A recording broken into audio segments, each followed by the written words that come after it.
Hi, it's Sherri from Quilting Life, and today I'm sharing with you the June 2023 block of the month.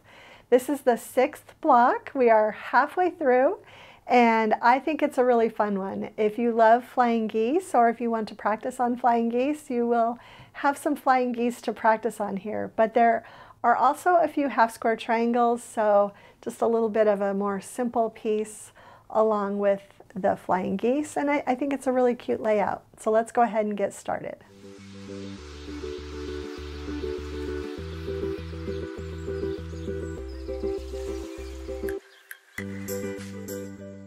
Okay, so let's talk about the June blocks. I really love this block layout, and it was funny when I was picking blocks for this year's quilt.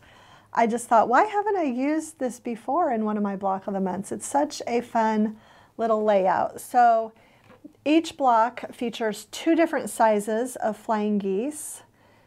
So they are very small in the 6-inch block, but then there are also these half square triangles sprinkled in. And I kind of did, I've been talking about lately how my earlier 6-inch blocks, I used the low volume background, and then the last couple I've used a solid. And so this month I actually made my small block first, and I thought, you know what, I'm going to mix the low volume with the solid. And so I'm still probably going to make a few that are just with the solid and a few that are just with the low volume, but I also will probably try to mix them in so that it looks really balanced when I put my quilt together. So I used the low volume fabric in the large flying geese and the half square triangles. And then I used the tone on tone for my small flying geese. And I really like how it turned out. And the other thing was I noticed I had just been using one background for these, so I made sure to use a different one for this block. And in these smaller blocks, there are a lot of seams, so I did end up pressing that final seam open. I pressed the pairs of flying geese up. And then something else I did was you sew the small flying geese together, and then you sew that unit to the half square triangle, and then you sew that rectangular unit to a flying geese. So what I did when I was pressing, I'm going to show you on the back, is I pressed 2 of these units towards the large flying geese unit, and I pressed 2 of them toward the smaller units.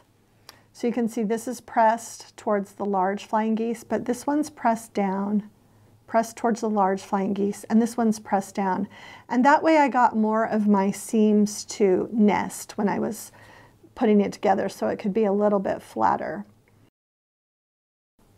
I'm thinking if there's anything else I need to show you on this. I think that's good.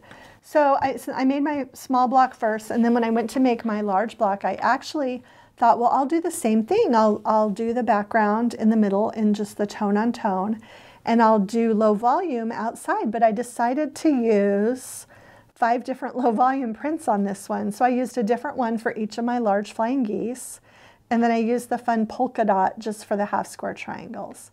So just kind of another way to change it up. My large blocks mostly all, well, I think they all have different low volume backgrounds, so I thought this will be fun to have that little pop of the tone on tone in there. And I actually used, if you look really closely, I used 2 different tone on tones because I had some extra flying geese left over from something else I was working on that had used the Emma tone on tone, and so then I added in the favorite things tone on tone. So yeah, and this is all pressed.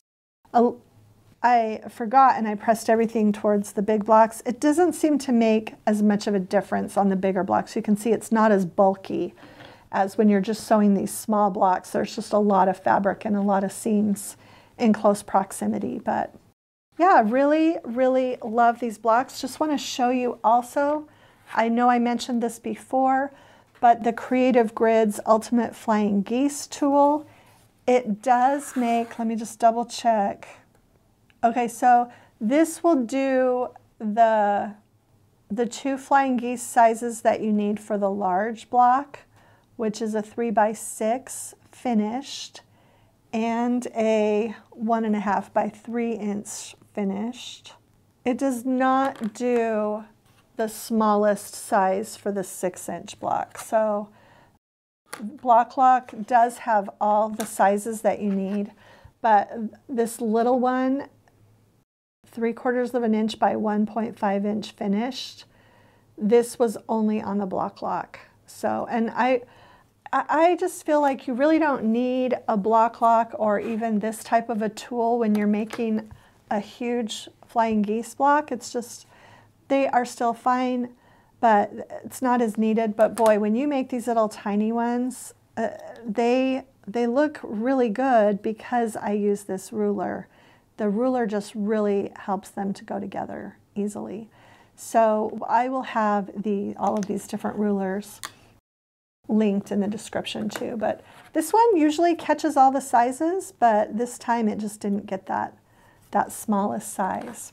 And so with that, we are exactly halfway through, and I am just really loving seeing all of your blocks on social media and in the Quilting Life with Sherri and Chelsea Facebook group and Instagram. I've seen them. So yeah, I hope you're enjoying this sew along. Okay, so that's it for the June 2023 block of the month. And I just love both of these versions, and we'll look forward to seeing your versions of these blocks on social media. And if you enjoyed today's video, please hit the like button, subscribe to our channel if you haven't already, and share it with a friend. Thanks so much for stopping by.